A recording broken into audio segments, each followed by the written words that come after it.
Morning mga ka-chef boy ko, no.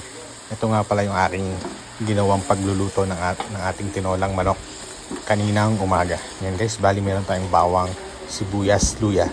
Bali sasangkot siya natin sila dito yung ating manok sa luya, bawang at sibuyas. Yan guys, naglalagay din tayo ng atsuete at saka patis sa ating pagsasangkot siya. Sinabay ko na rin dyan yung ating chicken cubes para mas lalong lumasa ang ating pagluluto ng tinolang manok sa ating pagsasangkot siya. Naglagay na rin ako dyan ng ceiling green. And guys, pagkatapos niya, pag malambot ang ating manok, ay ilalagay naman natin yung ating papaya. Yung papaya ang nagpapasarap sa ating tinola mga ka-chef boy ko, no.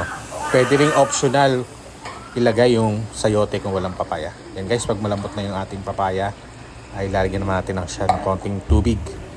Pag okay na siya guys, pag okay na, kumukulo na siya, yan, ilalagay naman natin yung ating dahon ng sili.